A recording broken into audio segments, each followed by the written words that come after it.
The fluorescent lights of St. Jude's General Hospital hummed a monotonous, indifferent tune, a sound Amelia Hayes had come to associate with the slow draining of life, both from her patients and from herself.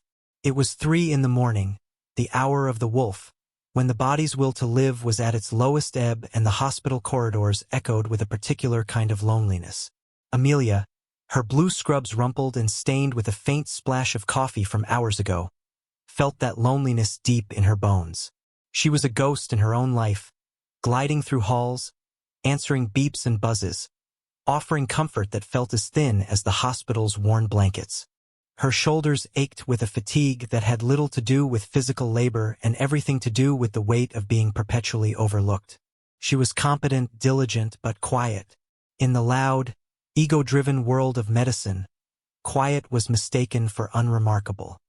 Tonight, her burden was personified in the man in room 308. He was a John Doe, brought in 2 days prior after being found collapsed in a public park. He was old, his face a roadmap of hard-lived years, his hands gnarled and calloused, hinting at a life of manual work. He hadn't spoken a single word since arriving. He was a silent, fading vessel, and to the hospital's bustling hierarchy, he was little more than a bed that needed to be cleared. The chief resident, Dr. Mark Evans, had made that explicitly clear earlier in the evening. Evans, with his perfectly coiffed hair and a condescending smirk that never quite left his lips, saw patients as puzzles to be solved or, failing that, liabilities to be managed. This one, he had declared, was an unsolvable liability. "He's got multi-system organ failure, Nurse Hayes," Evans had said, not even looking up from his tablet. "No ID, no family, no response. We're on palliative care. Just keep him comfortable." The words were clinical, but the tone was dismissive. Comfortable was code for, let him go with minimal fuss and paperwork. Amelia stood at the doorway of room 308, watching the old man's chest rise and fall in shallow, ragged breaths. The heart monitor beside his bed traced a weak, erratic rhythm, a frantic scribble against the quiet dark. She felt a familiar pang of frustration and sorrow. To Dr. Evans, this was a statistic, a bed turnover problem. To Amelia, he was a person at the precipice of eternity, utterly alone. She saw the tremor in his hand where it lay on the starchy white sheet, the flicker of fear in his clouded blue eyes when they occasionally opened. He was in there, somewhere, trapped behind the silence and the fog of his failing body. She pushed off the doorframe and walked into the room, the soft squeak of her shoes the only sound.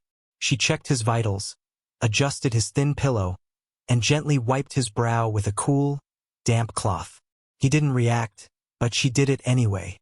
It was her small rebellion against the cold calculus of the hospital, her refusal to let a human being be reduced to a chart number. As she worked, she could almost hear Evans's voice in her head, dripping with disdain. "Don't get attached, nurse. It's a waste of energy," but for Amelia, that energy was the only thing that made the job bearable. It was the only part of her that still felt alive. The conflict wasn't a loud argument in the hallway. It was a quiet, insidious war of attrition fought over the value of a single, forgotten life. As Amelia continued her rounds, Dr. Evans intercepted her near the nurse's station. His arms crossed, an expression of paternalistic annoyance on his face. "Hayes," he began, his voice low but sharp. "I just reviewed the chart for the John Doe in 308. You've been in there 4 times in the last hour. Is there a medical reason? Or are you just hovering?" He let the word hang in the air, weighted with implication. She was being sentimental, unprofessional. Amelia clutched the chart in her hands, her knuckles white. "His breathing is shallow, doctor. I'm monitoring for any changes in his comfort level." It was the truth, but not the whole truth. "His comfort level isn't going to change," Evans countered, stepping closer. "He's actively dying. We both know the protocol. Morphine for agitation, and that's it. We have a post-op in 312 who needs actual monitoring and a new admission in the ER with a suspected cardiac event. Your time is a resource, and you're allocating it poorly." He wasn't just critiquing her work. He was attacking her very philosophy of care. He saw her compassion as a bug in the system, a glitch in efficiency. Amelia took a steadying breath, the antiseptic smell of the hospital filling her lungs. With all due respect, doctor, he's a human being. He shouldn't have to die alone. Evans actually scoffed, a short, sharp sound of disbelief. Oh, please. He's probably some homeless drunk who hasn't had a meaningful human connection in 40 years. You holding his hand isn't going to change the outcome. It's a waste of your skills and the hospital's time. He gestured dismissively toward room 308. Just do the basics. We're not running a hospice for vagrants. The cruelty of the statement struck Amelia like a physical blow. She looked past Evans, down the long, sterile corridor, and saw the closed door of room 308. A vagrant, a drunk, a waste. The labels were easy, convenient. They absolved everyone of the responsibility to care. But Amelia had seen the man's hands. They weren't the hands of someone who had given up. They were the hands of someone who had worked and fought and held on. She didn't argue further. There was no point. Arguing with Dr. Evans was like arguing with a brick wall, one that condescendingly told you it was a load-bearing architectural feature. Instead, she gave a curt, professional nod. Understood, doctor, but as he walked away, self-satisfied and righteous, a quiet resolve hardened within her. He could manage his resources. He could optimize his time. She would tend to the human soul. She finished her immediate tasks with a brisk efficiency, her movements precise and automatic. But her mind was on the silent man in 308. She found herself back at his door, hesitating. Evans's words echoed in her ears, a toxic whisper of doubt.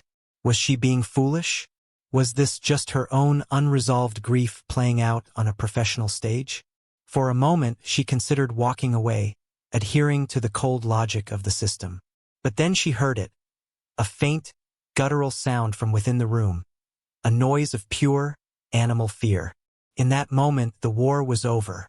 Efficiency lost. Humanity won. She pushed the door open and stepped inside, leaving the world of Dr. Evans and his protocols behind her. Amelia's devotion to the forgotten wasn't born from professional training. It was forged in the crucible of personal loss. Years ago, her father, a quiet man who taught history and smelled of old books and pipe tobacco, had died in a hospital much like this one. It wasn't the illness that had broken Amelia's heart. It was the loneliness of his end. She remembered visiting him in his final days, finding him staring at the acoustic tile ceiling, a television blaring an inane game show in the corner, his meals left untouched on a tray just out of reach. The nurses were busy, always rushing, their kindness rationed out in brief, harried check-ins. They were not unkind, merely overwhelmed. But the result was the same, a profound, soul-crushing isolation. The last time she saw him alive, he had gripped her hand with a surprising strength, his eyes wide with a fear he was too proud to voice. "Don't leave me here, Amy," he had whispered, his voice a dry rasp. She had promised she wouldn't, that she'd be back first thing in the morning. But he was gone by dawn. The guilt of that broken promise had been a ghost at her side ever since. She hadn't been there. He had died alone, surrounded by the hum of machines and the indifferent shuffle of strangers. When she decided to go to nursing school, it wasn't out of some noble calling to heal the world. It was a personal penance. It was a vow she made to her father's memory. She would be the person she had desperately needed in that room. She would be the one who stayed. She would be the one to hold the hand, to listen to the silence, to bear witness to the final, sacred moments of a life. Every time she sat with a dying patient, she was, in a way, sitting with her father again. She was giving them the peace he had been denied. This quiet, internal mission was the bedrock of her strength. It was why Dr. Evans's cynical pragmatism slid off her like water off a duck's back. He saw a body failing. She saw a story ending. He saw a drain on resources. She saw a final chapter that deserved to be read with dignity. As she sat in the dim light of room 308, the old man's frail hand in hers, she wasn't just Nurse Hayes performing a duty. She was Amelia, a daughter keeping a promise. The callous skin of his hand felt rough against hers, a testament to a life of labor. It reminded her of her grandfather's hands, a carpenter who could build a house but could barely write his own name. There was a history in those hands, a narrative Evans and his charts could never capture. She thought of her father's smooth, ink-stained fingers, and the contrast made her heart ache.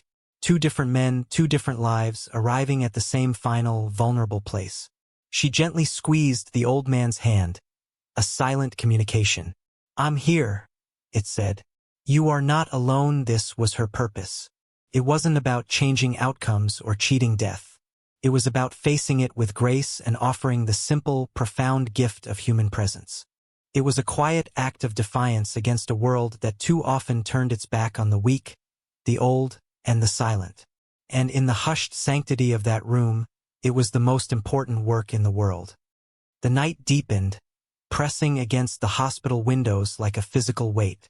The rhythmic, fragile beep of the heart monitor in room 308 became the metronome of Amelia's vigil. Around 4 a.m., the pressure began to build in earnest.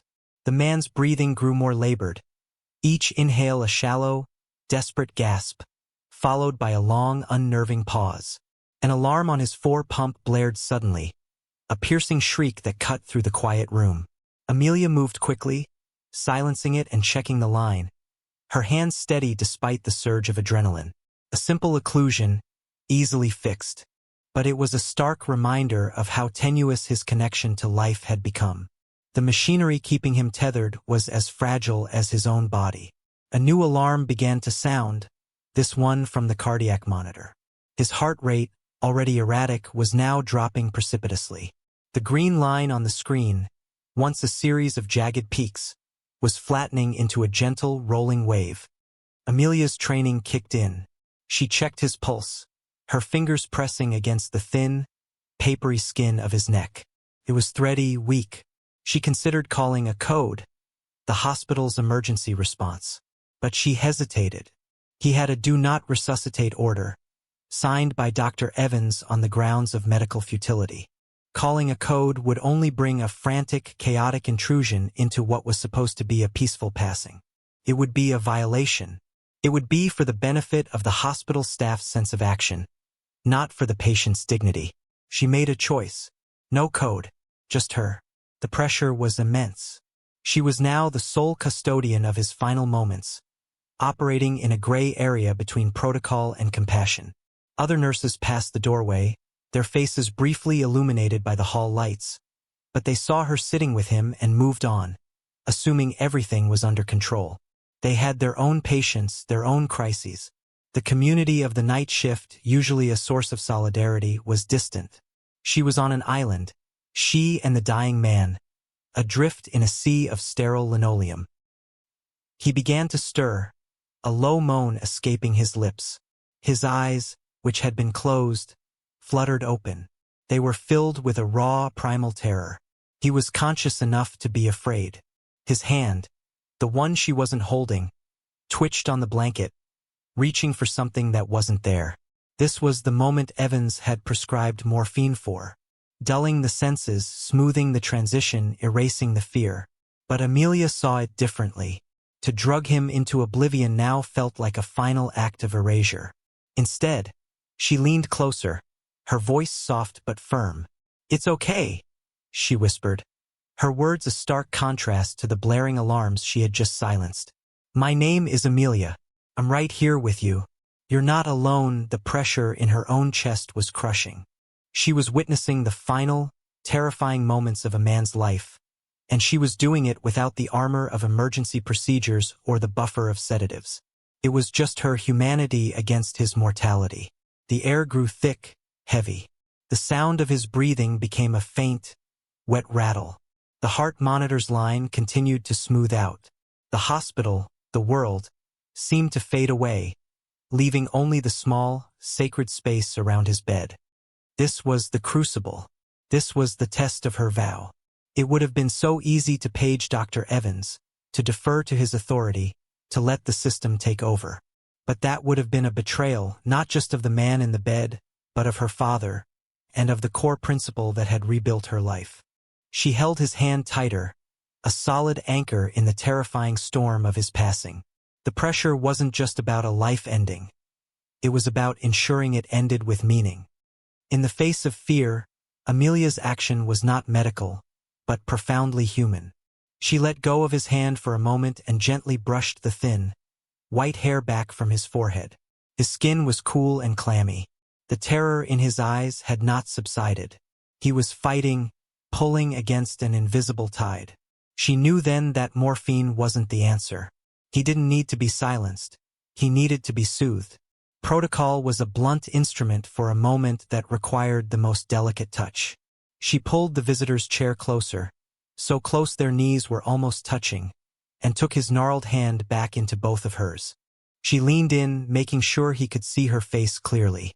"Listen to my voice," she said, her tone calm and steady, a lighthouse in his fog. "Just focus on my voice." She didn't talk about the hospital or his condition or the encroaching end. She talked about the small, solid things of life. "It's raining outside," she began, her voice barely above a whisper. "You can't see it from here, but it's a soft, steady rain, the kind that makes the whole world smell clean.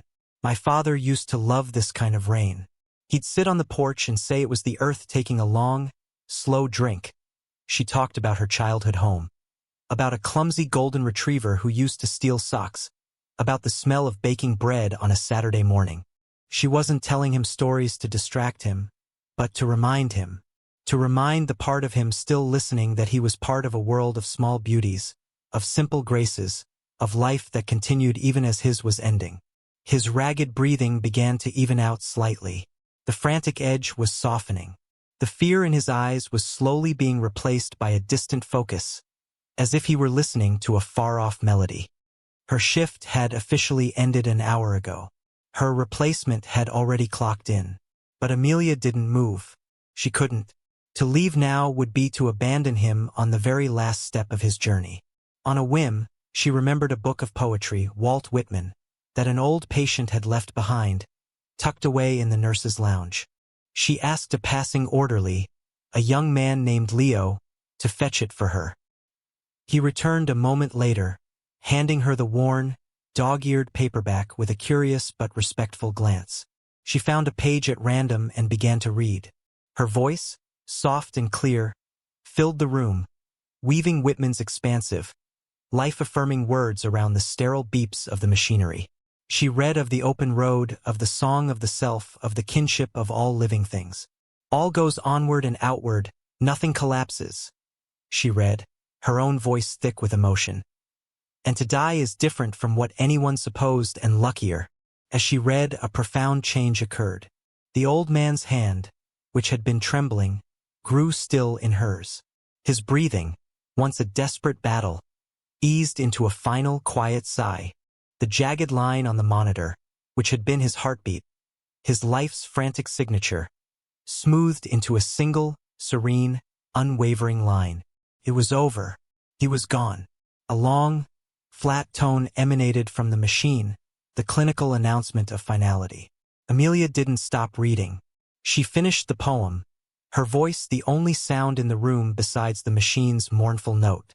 She closed the book, placed it on his chest, and sat there for a long time, holding his now still hand.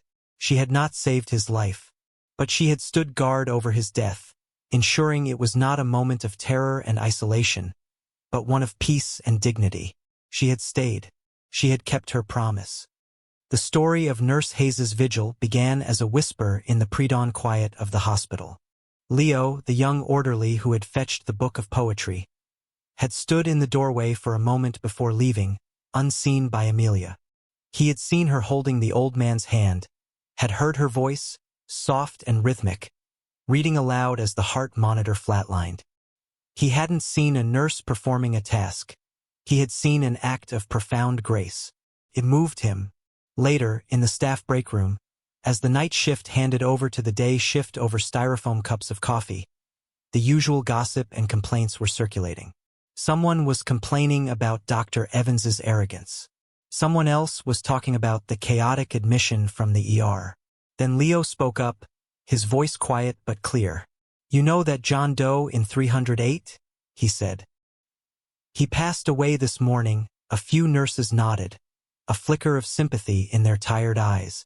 Nurse Hayes was with him, Leo continued. She stayed with him all night, long after her shift ended. She was holding his hand. She was reading to him when he went. The room fell silent. The typical break room chatter ceased. The nurses looked at one another. In their world of rushed procedures and emotional burnout, such an act was both rare and deeply resonant. It was the kind of nursing they had all aspired to in school, before the reality of the system had worn them down. She read to him? One of the older nurses, a woman named Carol, asked, her voice tinged with awe. Leo nodded. Yeah, poetry, I think. Right up to the end, a murmur of respect went through the room. It was a quiet shift in the hospital's social tectonics. Amelia Hayes, the quiet, unremarkable nurse, was suddenly seen in a new light. She wasn't just competent. She was compassionate in a way that shamed their own compromises. She had done what they all wished they had the time or the courage to do. Of course, when Dr. Evans heard the story later that day, his reaction was predictably cynical. She what? He exclaimed to a resident, loud enough for others to hear. She stayed late to read poetry to a corpse? That's not dedication. That's a gross violation of professional boundaries. She's emotionally compromised. I want a note in her file about this, but his words, meant to cement his authority, had the opposite effect. They sounded petty and cruel in the face of Amelia's genuine act of kindness. The whispers of respect for Amelia grew louder, now tinged with a protective solidarity against Evans's dismissive arrogance. The story of the nurse who stayed became a small legend on the ward, a piece of oral history passed from shift to shift. Amelia herself was oblivious to it. She had gone home, slept a deep, exhausted sleep, and returned for her next shift, quiet and unassuming as ever. She felt a sense of peace, of closure, but she had no idea that her simple act of humanity had planted a seed, that it had been witnessed, and that it was about to bear the most unexpected fruit. 3 days later, the ordinary chaos of a Tuesday afternoon at St. Jude's was shattered by a sound. It started as a low, distant rumble, like a far-off thunderstorm, but it didn't fade. It grew, steadily, insistently, a deep-throated growl that seemed to vibrate up through the soles of everyone's shoes. Nurses paused mid-sentence. Doctors looked up from their charts. Patients in rooms with windows pressed their faces to the glass. The rumble became a roar, a deafening, earth-shaking thunder that drowned out the hospital's perpetual hum. Then they saw it. Pouring into the hospital's main entrance road was a river of steel and chrome. Motorcycles. Not a dozen, not 50, but hundreds. They moved with a disciplined, intimidating grace, their engines popping and snarling. They were a legion, clad in worn leather and denim, their faces grim and weathered. On their backs were the unmistakable patches of the Hell's Angels. Panic flickered through the hospital staff. Security guards fumbled for their radios, their voices tense and high-pitched as they reported the impossible scene. This wasn't a random gathering. It was a procession, an occupation. The bikers didn't block the ambulance bay, a sign of deliberate, organized intent, but they systematically filled every available parking space, their bikes lining the curbs and filling the lots in tight, perfect rows. The sheer number was overwhelming. 200, maybe more. They dismounted in near unison, a wave of heavy boots hitting asphalt. They didn't shout or cause a disturbance. They simply stood by their machines, a silent, imposing army of leather and steel, their presence radiating a formidable power that made the hospital's sterile authority feel flimsy and insignificant. They formed a perimeter, their gazes fixed on the main entrance. The afternoon sun glinted off polished chrome, off skull rings and chain wallets, creating a dazzling, menacing spectacle. Inside, the hospital was in a state of suspended animation. The ER waiting room, usually a cacophony of coughs and cries, was dead silent. Everyone, from the chief of surgery to the janitor mopping the hall, was frozen, watching, waiting. What did they want? Was this an act of aggression? A threat? No one knew. The air was thick with fear and a dizzying, cinematic awe. The world outside the hospital windows had been transformed. It was no longer a place of quiet suffering and healing. It was the stage for a dramatic, terrifying, and utterly baffling show of force. The standoff, thick with unspoken tension, was broken by a single figure.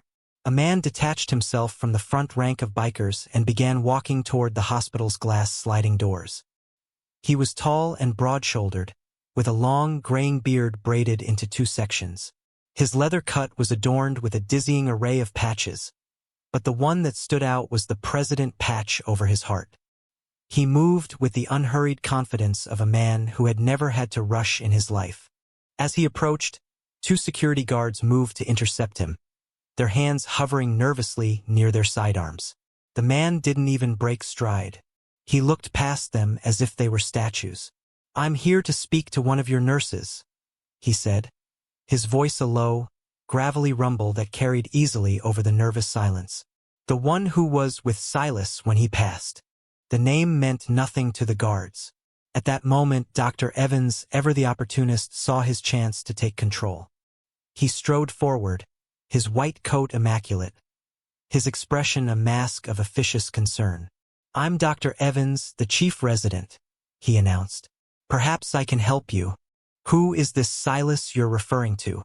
The biker president stopped and turned his head slowly, fixing Evans with a gaze so cold and hard it seemed to suck the warmth from the air. He looked Evans up and down, a flicker of profound disdain in his eyes. He completely ignored the question. "Get me the nurse," he repeated, his voice flat and non-negotiable. Defeated and publicly neutered, Evans sputtered, but a hospital administrator, sensing the delicate and potentially explosive nature of the situation, quickly intervened. A call was made to the third-floor nurses' station. "Amelia Hayes? Yes, send her down to the main lobby." Immediately, Amelia was in the middle of changing a dressing when the call came. She walked toward the elevators, her mind racing. Was she in trouble? Was it about her staying late? Her heart hammered against her ribs as the elevator descended. When the doors opened to the lobby, she froze. The room was packed with silent, watching staff. Through the glass doors, she saw them, the army of bikers, and standing just inside, waiting for her, was the formidable president. She felt a wave of pure terror. What had she done? She walked forward on trembling legs, her soft-soled shoes making no sound on the polished floor. The biker president's hard eyes softened almost imperceptibly as he looked at her. "You're Amelia Hayes?" he asked. She could only nod, her throat too tight to speak. "The man who died in room 308 a few nights ago," he continued, his voice surprisingly gentle. "The John Doe. His name was Silas Blackwood." He paused, letting the name settle. "To us, he was Silas the Silent. He was one of the first 9, a founder of our charter. He was our brother." Amelia stared, uncomprehending. The homeless vagrant? The forgotten old man? A founder of the Hells Angels? It was impossible. At that moment, Leo, the young orderly, pushed his way through the crowd of onlookers. He looked from the biker president to Amelia, his face earnest and resolute. "Sir," he said, his voice shaking but clear, "I saw her. I saw what she did." He turned to the crowd, to the administrator, to the humble Dr. Evans. "She didn't just keep him comfortable, she stayed with him all night. When he was scared, she held his hand and she talked to him. She told him he wasn't alone." Leo's voice grew stronger, filled with a righteous conviction. "And when he died, she was reading to him. She made sure he died hearing a human voice, not just machines beeping." A hush fell over the lobby. The truth of that night, spoken aloud, filled the space with a sacred weight. The biker president, whose name they would learn was Stone, looked from Leo back to Amelia, and for the first time, she saw the raw grief and profound gratitude warring in his eyes. The silent old man was not forgotten after all. He was loved, and she, in her simple act of kindness, had unknowingly become the final guardian of a legend. The weight of the revelation settled over the lobby. Silas Blackwood, a founder, a brother.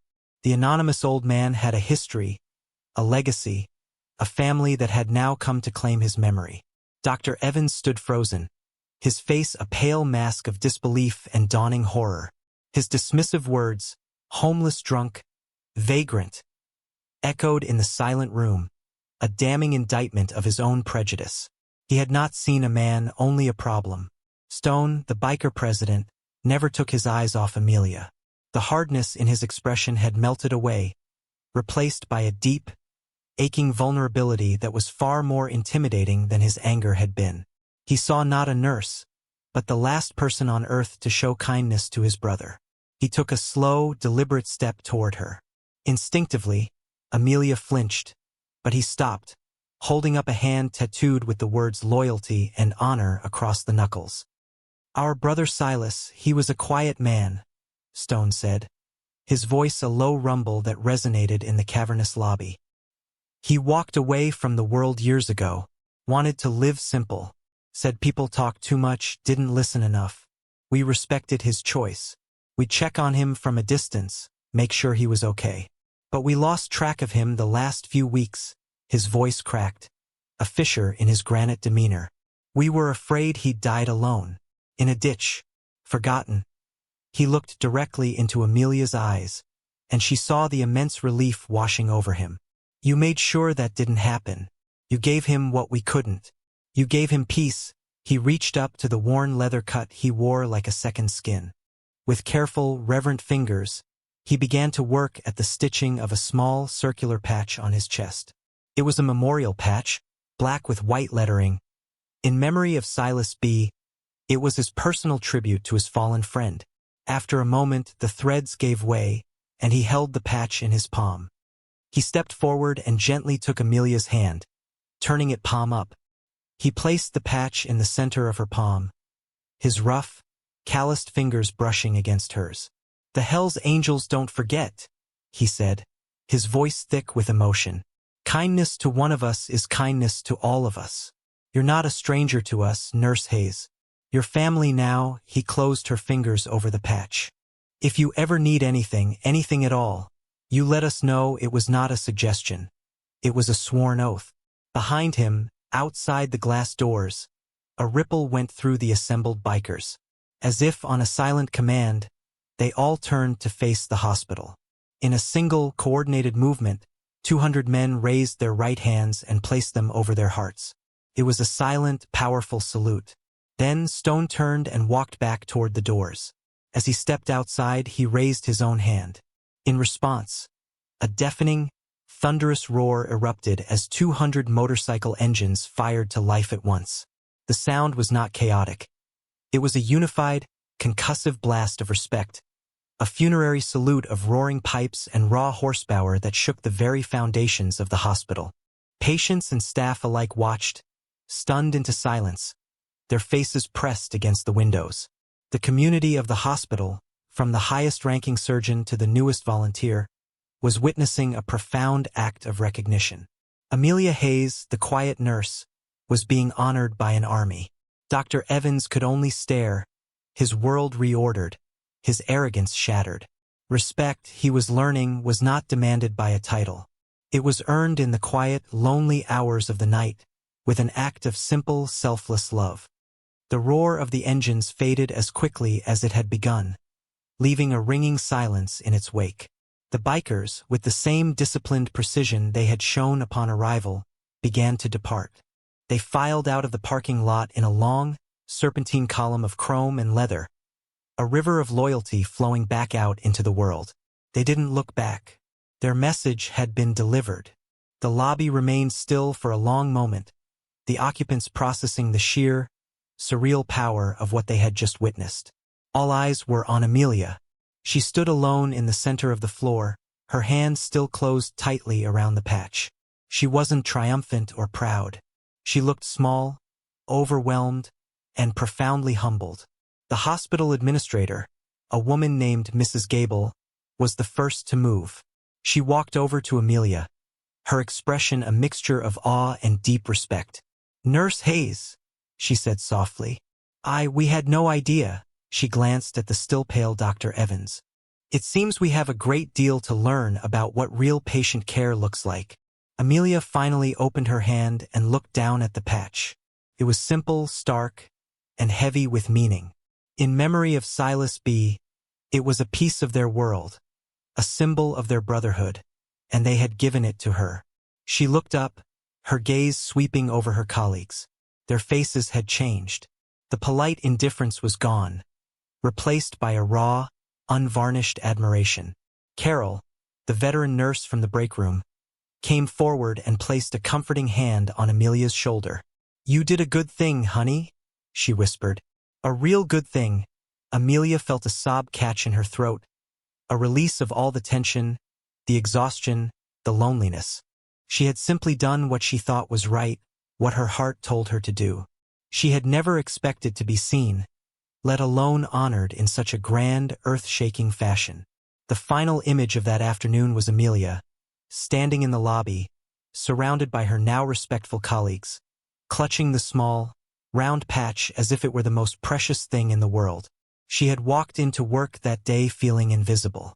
She would walk out a quiet legend, her dignity recognized, her belongings secured not by the institution she served, but by the outlaws who understood its deepest meaning. The sound of the last motorcycle faded into the distance, but its echo remained, a permanent reminder of the day that loyalty roared and respect was given its due.